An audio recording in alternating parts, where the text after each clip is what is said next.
오늘은 성경 인물 강좌 1강 여호와 하나님 네 번째 시간입니다. 마지막 주제인데요. 심판하시는 하나님에 대해서 오늘 살펴보도록 하겠습니다. 오늘 우리에게 주신 하나님의 말씀은 신명기 32장 4절 말씀을 제가 읽어드리겠습니다. 그는 반석이시니 그가 하신 일이 완전하고 그의 모든 길이 정의롭고 진실하고 거짓이 없으신 하나님이시니 공의로우시고 바르시도다. 아멘. 우리는 수요일마다 성경에 나오는 등장인물들을 살펴보고 있습니다. 이제 1강 여호와 하나님에 대한 네 번째 시간이고 마지막 시간인데요. 우리는 지난 시간에 통해서 창조주 하나님, 공급하시는 하나님, 그리고 아버지 하나님에 대해서 살펴보았고, 오늘은 그 네 번째 시간으로 심판하시는 하나님에 대해서 살펴보고자 합니다. 하나님은 사랑이십니다. 그러나 하나님은 심판의 하나님이시기도 합니다. 이와 같은 사실은 우리는 성경 전체를 통해서 어렵지 않게 확인할 수 있습니다. 하나님은 하나님의 자녀들이 잘못을 저질렀을 때에 그들에게 그 잘못을 때로는 훈계로 때로는 징계로 책망하십니다. 그러나 하나님의 방법은 폭력적인 방법이 아니라 사랑으로 징계하신다는 사실입니다. 잠언 13장 24절에 매를 아끼는 자는 그의 자식을 미워함이라 자식을 사랑하는 자는 근실히 징계하느니라고 말씀하시고, 잠언 29장 17절에서도 내 자식을 징계하라 그리하면 그가 너를 평안하게 하겠고 또 내 마음에 기쁨을 주리라 교훈하여 주신 것처럼 하나님은 하나님의 자녀들이 하나님이 기뻐하시는 자녀로 자라길 원하십니다. 그뿐만 아니라 하나님께서는 하나님 앞에서나 사람들 앞에서나 하나님의 자녀가 바르고 정직하고 칭찬받는 그런 자녀로 성장하기 원하십니다. 그렇기 때문에 하나님은 그들의 잘못에 대해서 훈계하시고 때로는 징계하심으로써 그의 사랑을 표현합니다. 이와 같은 사실은 하나님을 믿는 사람이든 하나님을 믿지 않는 사람이든 상관없이 하나님을 거역할 때에 하나님은 그 누구에게도 공평하게 징계하신다는 사실을 우리에게 알려주고 있습니다. 하나님의 심판은 뜻밖의 찾아오는 것이 아닙니다. 하나님의 본심은 심판이 아니라 구원이시기에 하나님은 그 누구도 상관없이 심판받지 않도록 앞서 말씀하시고 또 경고해 주시면서 하나님께로 돌아오기를 간절히 원하십니다. 창세기 18장에 보면 하나님께서 소돔과 고모라 땅의 그 죄악됨을 심각하게 여기시고 그들을 심판하시려고 하실 때에 아브라함이 하나님께로 나옵니다.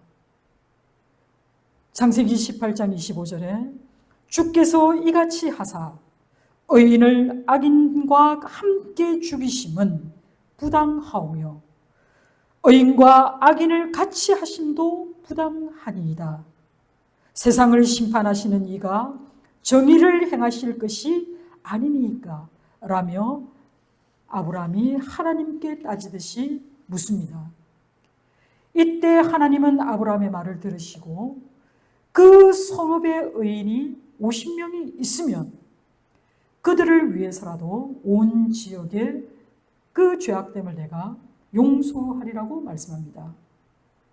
그런데 아브라함은 다시 의인 5명이 부족해서 그 5명의 부족함으로 그 성읍을 멸하시겠나이까?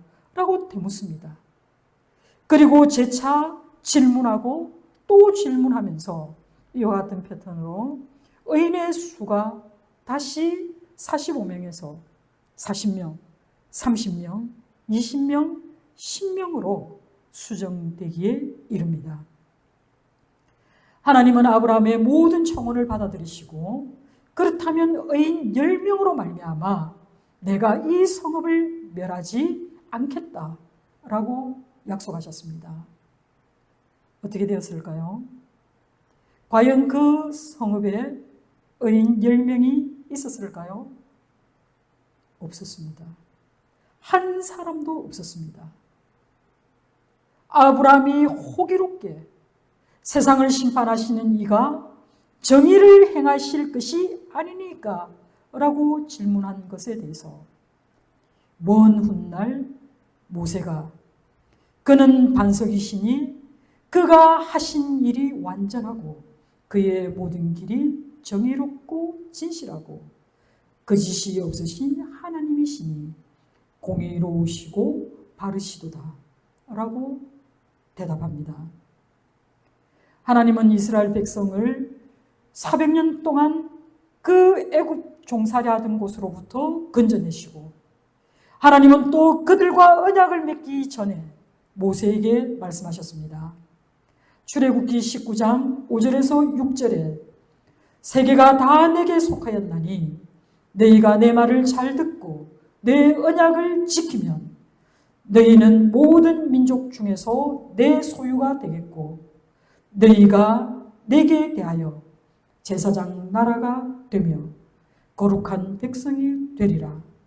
너는 이 말을 이스라엘 자손에게 전할지니라고 말씀하셨습니다. 하나님이 말씀하신 대로 세계는 다 하나님의 것입니다. 우리는 하나님이 지으신 이 창조 세계 속에서 그저 한시적으로 아주 잠깐 그 땅을 소유할 뿐입니다. 그리고 하나님이 주신 것을 누릴 뿐입니다. 우리에게 주어진 그 어느 것도 영원히 우리의 것인 것은 아무것도 없습니다. 베드로후서 3장 9절 상반절에 주의 약속은 어떤 이들이 더디다고 생각하는 것 같이 더딘 것이 아니라고 말씀하고 있습니다. 세상 사람들은 흔히 주를 믿는 저와 여러분에게 이렇게 묻곤 합니다. 정말로 신이 존재한다면 세상이 이토록 악한데 왜 심판하지 않느냐라고 항변합니다. 이 말을 하고 있는 사람은 설령 하나님의 심판이 있다 하더라도 자신은 마치 하나님 앞에서 두려울 것이 없는 의인인 것처럼 그렇게 자신을 세상 속에 드러냅니다. 이 자신이 얼마나 무섭고 두려운 말을 하고 있는지 그는 잘 알지 못하기 때문에 감히 이런 말을 서슴지 않고 내뱉습니다. 우리는 성경에서 임박한 심판을 눈앞에 두고 불행하게도 하나님을 업신여기는 말을 하거나 행동하는 사람들을 무수히 많이 찾아볼 수 있습니다. 지금도 어떤 이들에게 심판하시는 하나님이라는 이 이미지는 그들이 받아들이기에는 굉장히 버거운 그런 이미지입니다. 그리고 그들은 절대자가 존재하신다라는 이 사실을 믿고 싶어 하지 않습니다. 뿐만 아니라 그들은 절대자라는 이 개념 자체를 싫어합니다. 감히 누가 나를 심판할 권리가 있단 말인가? 라며 그들은 목청을 높이고 얼굴을 붉힐 뿐입니다. 그러나 인간이 아무리 항변한다 할지라도 하나님은 나 외에는 다른 신이 없다고 말씀하셨습니다. 그렇게 말씀하신 하나님이 내가 너를 지었다라고 말씀하신 창조주 하나님이시기에 하나님은 모든 소유권을 우리에게 주장하실 수 있습니다. 하나님의 심판은 결코 부당하지 않습니다. 하나님은 심판하실 만한 절대적이고 절대적인 도덕적 권위를 가지고 계십니다. 하나님은 완전하신 분이시고 하나님은 정의 그 자체이기 때문에 정의의 실현을 통해서 하나님의 사랑을 우리에게 표현하십니다. 그렇기 때문에 마지막 날의 모든 사람은 자신의 행동에 대해서 하나님께 책임을 져야 합니다. 자신이 저지른 모든 가오에 대해서 하나님 앞에 직면하게 될 것입니다. 사람을 속일 수 있을지는 몰라도 하나님은 결코 속일 수 없습니다. 왜냐하면 하나님은 우리의 머리털까지 세시는 분이시고, 또한 하나님은 우리의 마음속 깊은 곳에 도사리고 있는 그 마음의 본질까지도 감찰하시는 분이 바로 우리 하나님이시기 때문에 그렇습니다. 하나님이 심판의 하나님에도 불구하고 성경은 하나님의 심판이 유예되며 그리고 드디게 오는 것처럼 보이는 이유에 대해서 베드로후서 3장 9절 하반절에 이렇게 말씀합니다. 오직 주께서는 너희에 대하여 오래 참으사 아무도 멸망하지 아니하고 다 회개하기에 이르기를 원하시느니라. 아멘. 그렇습니다. 우리 하나님의 마음은 우리가 다 회개함으로써 죄악된 길에서 완전히 돌아서서 오직 위대하신 하나님, 하늘의 것을 사모하기를 원하십니다. 여러분, 우리 한 사람 한 사람에게는 종말이 있습니다. 그것은 죽음일 것입니다. 개인에게 종말이든 역사의 종말이든 우리는 알지 못합니다. 최후의 심판 날은 철저히 하나님의 주권에 달려있기 때문에 우리는 비록 알지 못하나 성경은 분명히 증거하고 있습니다. 그날은 크고 두려운 날이라고 말씀합니다. 베드로후서 3장 10절에 그러나 주의 날이 도둑같이 오리니 그날에는 하늘이 큰 소리로 떠나가고 물질이 뜨거운 불에 풀어지고 땅과 그 중에 있는 모든 일이 덜어나리로다. 아멘. 여러분, 어찌하시겠습니까? 두렵고 떨리는 날이 오기 전에 하나님께로 돌아가야 하지 않겠습니까? 진노 중에도 은혜를 베푸시는 주께서 모든 사람에게 잘못을 바로잡을 그 기회를 허락하시고 마지막 순간까지도 아무도 멸망하지 아니하고 다 회개하기에 이르기를 원하신다고 우리 주님께서 말씀하고 있지 않습니까? 여러분, 회개할 기회는 바로 지금 이 순간입니다. 여러분의 마음속에 혹은 예수 그리스도를 나의 구주로 영접하지 못했다면 지금 이 시간 우리 주님을 영접하시기 바랍니다. 우리 주께서 공생애를 시작하실 때에 제일 먼저 하신 말씀이 마가복음 1장 14절 하반절과 15절에 이렇게 말씀하고 있습니다. 하나님의 복음을 전파하여 이르시되 때가 찼고 하나님의 나라가 가까이 왔으니 회개하고 복음을 믿으라고 말씀하셨습니다. 여러분, 우리 주 예수께서 성육신 하신 이후로 종말은 이미 시작되었고 이 종말이 아직 이르지 않았을 뿐입니다. 회개하고 복음을 믿으시기 바랍니다. 이 복음은 모든 사람을 구원하시는 하나님의 은혜입니다. 죄로 인하여 단절되었던 우리가 이 복음을 믿음으로 하나님과의 관계를 회복할 수 있습니다. 요한복음 3장 16절에서 17절에 하나님이 세상을 이처럼 사랑하사 독생자를 주셨으니 이는 그를 믿는 자마다 멸망하지 않고 영생을 얻게 하려 하심이라.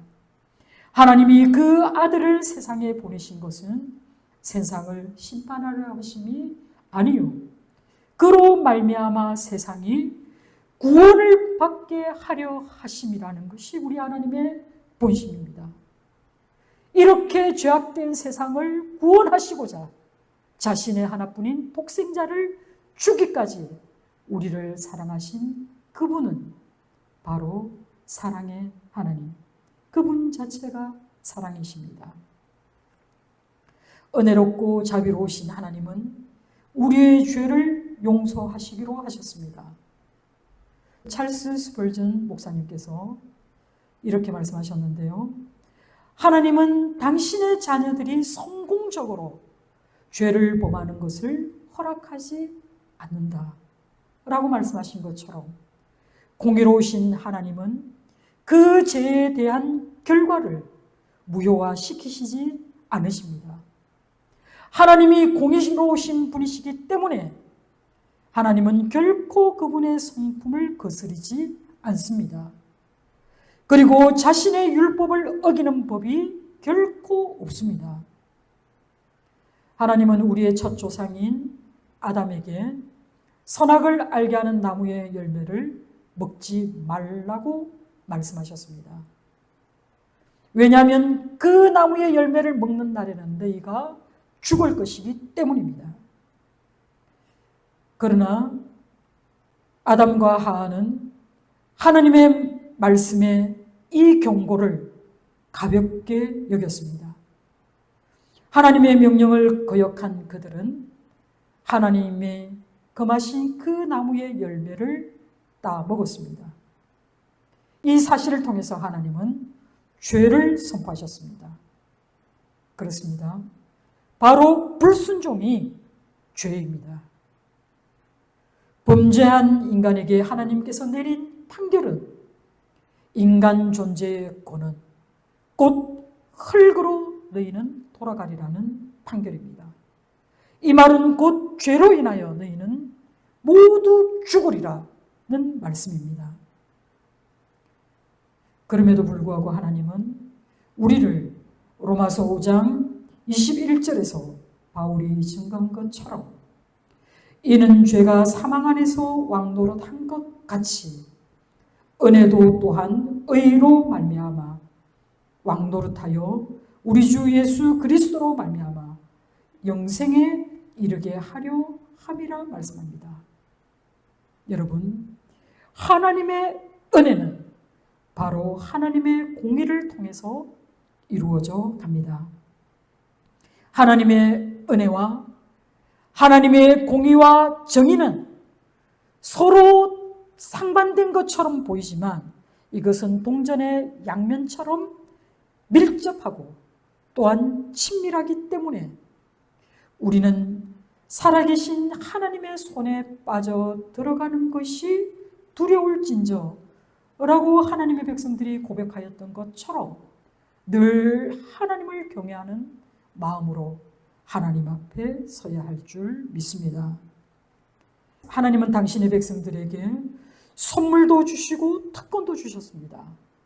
그렇다고 해서 우리들이 죄를 범하고도 아무렇지 않게 넘어갈 수 있는 그런 특권까지 우리 하나님께서 허락하신 것은 아닙니다.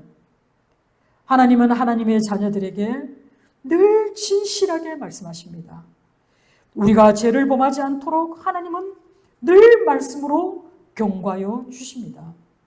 그리고 하나님은 계속해서 자신을 신뢰하라고, 자신을 믿고 의지하라고, 하나님께 모든 것을 맡기라고 우리를 격려하고 계십니다. 하나님을 믿는 우리도 죄를 범합니다. 그리고 그 죄 때문에 우리 또한 고통을 받습니다. 죄가 이 땅에서 일시적으로 불러오는 그 결과로 인해 하나님의 자녀에게 고통과 슬픔이 주어집니다. 그렇다면 예수 그리스도를 거부한 사람들이 이 세상을 떠날 때 치르게 될 그 영구적인 대가는 무엇일까요? 잠언 8장 36절에 그러나 나를 잃는 자는 자기의 영혼을 해하는 자라. 나를 미워하는 자는 사망을 사랑하느니라 하신 말씀을 마음 깊이 새기시기 바랍니다. 하나님의 심판은 하나님의 거룩하심과 하나님의 사랑을 표현한 것입니다.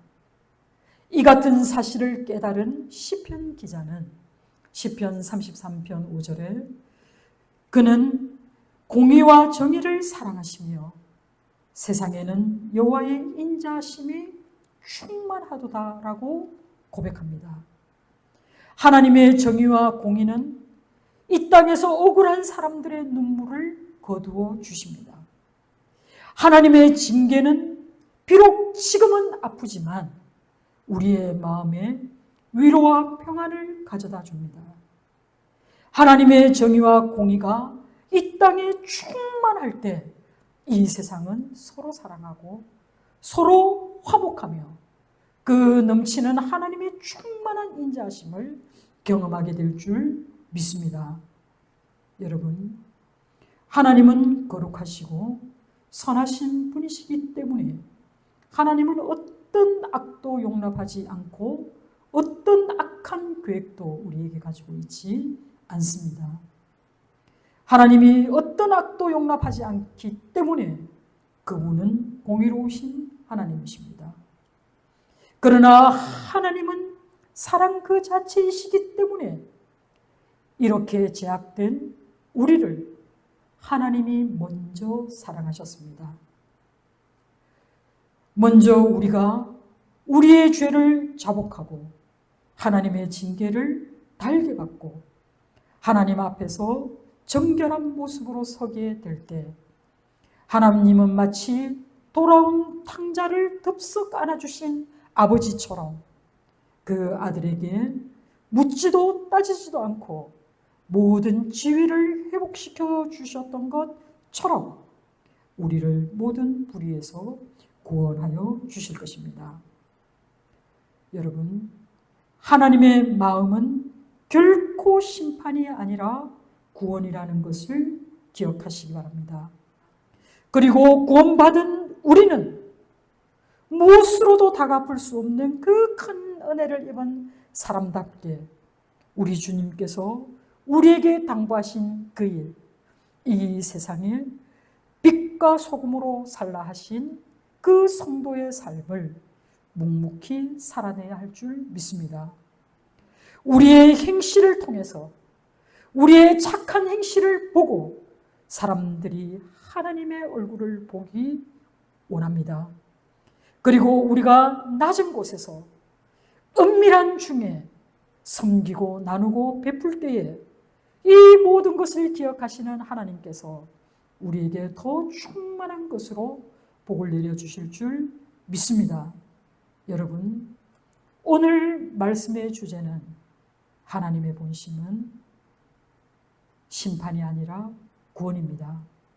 그러나 우리 개인의 종말에, 이 역사의 종말에 반드시 우리는 하나님을 마주하게 될 것입니다. 그때 우리는 하나님 앞에 내가 무엇을 내어놓을지, 또 하나님이 내게 무엇을 보여주실지 심히 두려워하고 또 하나님 앞에 설 그 모습 속에 나를 생각하며 언제나 경건한 마음으로, 정결한 마음으로 또 열정을 가지고 이 땅을 살아내는 저와 여러분 되기를 주님의 이름으로 축원합니다.